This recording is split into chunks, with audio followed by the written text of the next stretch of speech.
Señora Flores, tiene la palabra. Gracias, presidente. Saludo a todos sin preámbulos. El plan maestro de movilidad de la ciudad nos pone a los peatones como el centro. Ese es el plan que está vigente en estos momentos. Este proyecto de plan no tiene a los peatones como el centro. La encuesta de movilidad del año 2015 señaló que en la ciudad el 31.3% de los viajes diarios los hacemos los peatones, 4.613.208 viajes. Y el DANE lo señala con claridad. A diferencia del resto del país, donde la accidentalidad afecta fundamentalmente a los que van en moto, en Bogotá, las muertes en accidente de tránsito las componemos fundamentalmente los peatones, aportando, para desgracia, 48.8%. Entonces, una primera petición a los ponentes y a la administración es revisar el tema de los peatones y concederle la prioridad que ellos tienen en el plan maestro de movilidad y que la estrategia con metas concretas esté acorde con estas cifras que acabo de recordarles. Este plan, como lo han señalado las personas intervinientes que defienden y usan la bicicleta, es muy gaseoso en ese tema. Hay grandes declaraciones, pero cuando usted va y busca las metas, como ocurre en casi todos los aspectos del plan, lo que usted se encuentra es que si usted no tiene metas para una estrategia, usted mata la estrategia. Es decir, la estrategia se queda en un diagnóstico. Y eso ocurre en el caso de las bicicletas. Por ejemplo, no aparece por ningún lado cuáles son los compromisos de la administración con el sistema público de bicicletas que se heredó del gobierno anterior. Si esos contratos no van a ir, ¿cómo es que vamos a poner en práctica el sistema público de bicicletas? Que es distinto de aquel del cual está hablando el gerente de la bicicleta, bienvenido de ese nombramiento, el arquitecto Negré. Él ha hablado de un sistema de bicicletas pública, pero entre las entidades del distrito. Eso me parece bienvenido. E incluso yo radicalizaría la propuesta del arquitecto Negret. Creo que si una administración, silencio, por favor, porque allí a las espaldas, esto está la plaza de mercado del Restrepo, pero no estamos en el Restrepo y no estoy comprando gallina criolla enjaulada. Entonces, yo reforzaría la propuesta del arquitecto Negret porque si uno dice, mi compromiso es desincentivar el carro, mi compromiso es el transporte público, ¿por qué no pensar una renuncia radical como un ejemplo pedagógico de los directores del distrito, de todas las dependencias, al uso del carro? Sí, que ninguna persona del distrito con una alta jerarquía use carro, porque no hay mejor prédica que el ejemplo propio. No hay otra mejor manera de transmitir una política. Las metas, cuando uno ve la revisa, uno mira en el plan lo que se propone sobre el caso de la bicicleta, entonces se habla de una nueva infraestructura, unos metros de espacio público, unos kilómetros de ciclorruta, que además aquí se utiliza esa malhadada palabra APP, a la cual le falta concreción, pero metas concretas para eso es lo que está en la estrategia, no aparecen en el plan, respetado presidente. Entonces, creo que el tema de la bicicleta, en la medida en que es una alternativa real ante todo para unos sectores jóvenes, es decir, la gente que se está creando una idea de cómo voy a emplear la ciudad en el futuro, cuál va a ser mi actitud a la ciudad en el futuro, es fundamental que la reforcemos más, le diría a los ponentes y a la administración. En eso ustedes saben, cuentan con todo mi respaldo, en la medida en que uno pueda ayudar, por supuesto. Luego hay un elemento que como peatón, es decir, yo creo, presidente, que como un código de ética, todos los que nos paremos ante estos micrófonos siempre debemos decir cuáles son las causas que defendemos y si tenemos algún tipo de contrato, hacerlo explícito. Me parece que eso es legítimo. Yo defiendo la causa del peatón, en primer lugar, del usuario del transporte público. Entonces, hay una línea base en el plan de 543 muertos en accidentes de tránsito.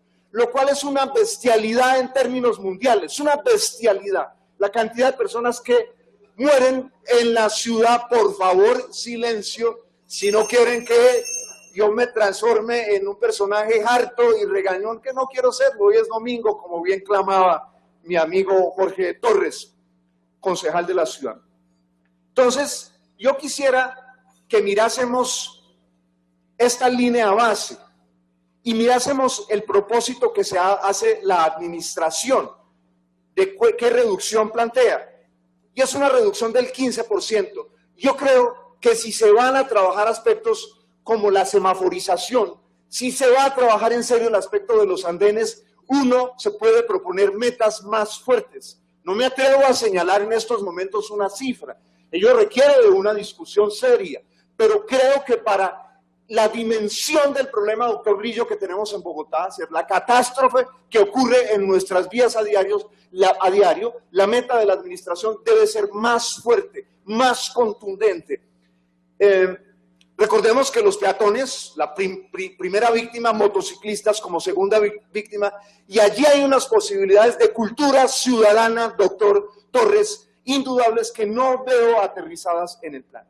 Un cuarto tema para mí como peatón y para quienes somos peatones muy importantes es la calidad del aire en Bogotá. Colegas, yo traje aquí la tabla del Instituto Nacional de Cancerología, el ranking de cánceres en Bogotá. Para nosotros los hombres, los cánceres de tráquea, bronquios y pulmón son la cuarta cáncer en Bogotá, generador de mortalidad.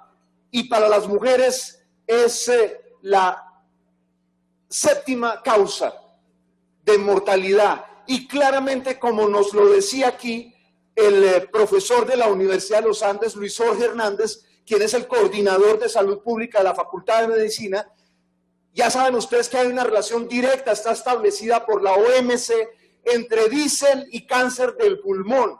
Entonces, eso ya no es una cosa como la del glifosato, que nos maman gallo, que dicen que puede ser no ser. Entonces, las metas también, presidente, respetados miembros de la administración, la meta es pobrísima en este aspecto, y la voy a leer para no ir a tergiversar, porque esa es una meta conjunta de 3 secretarías, no las voy a mencionar por la ausencia de tiempo, incluida la de movilidad. Pero entonces tenemos cuál es el estado hoy de ese indicador, y la meta es mantener las concentraciones promedio anuales por debajo de la norma, es decir, es muy pequeña la meta y el problema de salud pública es muy grande. Es decir, me parece que debemos trabajar conjuntamente con el gobierno nacional como se lo hizo. Hubo una política pública virtuosa de hace ya 7 años, ¿cierto? Cuando hubo un cambio en la gasolina, pero necesitamos ahora esa política pública virtuosa frente al tema del diésel. Entonces ahí están los datos del Instituto Nacional de Cancerología. Agradezco al profesor Hernández, doctor de la Universidad Nacional, con doctorado de la Universidad Nacional, porque aquí nos trajo ese problema el día de su presentación. Nos advirtió sobre el incremento de cáncer de pulmón entre los hombres y nos recordó la conexión directa que ha establecido ya la ciencia con el diésel. Luego, el sistema integrado de transporte, doctor Sanguino, usted y yo y con otros colegas hemos estado moviendo mucho ese tema, es un componente esencial para que se le ofrezcamos alternativas reales de transporte público. A la hora de las metas, el plan es extrañamente, digamos, etéreo, casi angelical, no tiene sexo como los ángeles. Se requieren unos compromisos muy concretos. Por ejemplo, en el caso de infraestructura, tenemos un problema heredado, ¿cierto?, de patios muy grave, que hace muy difícil que el sistema funcione como debe funcionar. Doctor Lozada, usted lo sabe muy bien. Yo le pediría a la administración y a los ponentes que nos centráramos en los 5 puntos claves, que no los voy a enunciar hoy aquí, los más importantes para hacer eficaz el sistema integrado de transporte. Claramente el financiero, uno de ellos, como lo sabemos todos nosotros. Es muy importante que establezcamos con claridad, ojo, con claridad, no con hipótesis ¿De dónde es que nosotros vamos a financiar el déficit del sistema integrado de transporte y de Transmilenio? ¿Por qué? Porque de lo contrario la administración se expone a riesgos inmensos en la gestión, inmensos.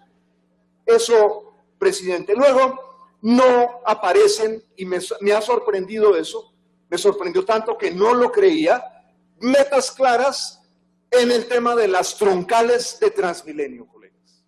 Y tiene que haber unas metas claras.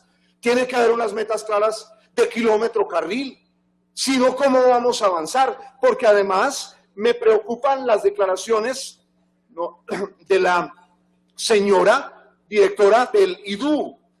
Me voy a remitir a ellas para que las busquen. El Tiempo, 2 de mayo de este año, cuando se le pregunta por la troncal de la Boyacá, dice: estamos esperando que termine un estudio, tenemos que mirar todo en conjunto. Hombre, uno dice, pero ¿cuál es el compromiso del IDU frente a una obra estratégica para la ciudad? Y luego lo mismo con relación a la eventual prolongación de la troncal de la 10ª hacia la 7ª. Esa es también una declaración en el Tiempo que no quiero reseñar completa porque no me alcanzaría, pero el Tiempo. Pero entonces, si hay vuelvo a insistir, si usted quiere desestimular tan radicalmente el carro, pues tiene que metérsela también radicalmente a las alternativas, y en eso las metas son impajaritables, impajaritables. Un aspecto que ya ha sido tocado por los colegas, el tema de pague si tiene para no estar metido dentro del pico y placa. Ese es un tema en que Fernando Rojas, mi asesor, inició una discusión señalando que era abiertamente inequitativo. ¿Por qué yo defiendo el transporte público? Porque las sociedades más equitativas son sociedades con un fuerte transporte público. Eso es así claramente en el mundo. Me parece entonces un camino equivocado señalar: para esto voy a cobrar, porque se va en contravía de la búsqueda de la equidad.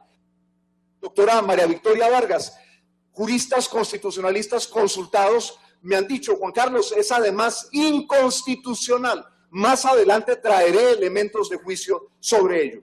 Y para concluir, presidente, 2 elementos. Y el negocio del taxi mueve alrededor de 2.5 billones de pesos al año en Bogotá. ¿Qué es lo que este plan trae para el tema del taxi en Bogotá?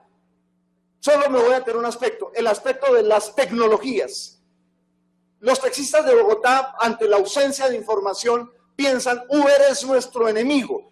En Dallas, Texas, una ciudad del carro, el consejo de la ciudad, nosotros no tenemos esa atribución, pero ¿qué hizo? Abrió el debate público y creó las condiciones para que los taxistas tuvieran acceso a la APP que en Estados Unidos compite con Uber. Entonces yo creo que es muy importante que la administración se meta en el debate de las APPs. En Finlandia existe una APP pública que es la que le ofrece a uno alternativas de modos de transporte. Es eficaz, además es rentable y además es pública. Finalmente, Transmilenio, que es un tema que me apasiona especialmente por ser además usuario diario del sistema. Lo que viene en el plan frente a Transmilenio no trae nada relacionado con las mejoras de calidad en el servicio. Es decir, cuando uno termina de leer el plan, presidente, lo que uno dice es: en Transmilenio vamos a tener más de lo mismo. Una cosa es decidir construir troncales, de acuerdo, pero Transmilenio requiere de una reingeniería, clama a gritos esa reingeniería. Nada de eso viene presentado en el plan de desarrollo. Y si no viene presentado en el plan de desarrollo, pues obviamente no va a existir la presión sobre los funcionarios para realizar las reformas necesarias. Presidente, le agradezco, y a todos los colegas y a la administración por prestarme atención. Concejal, muchísimas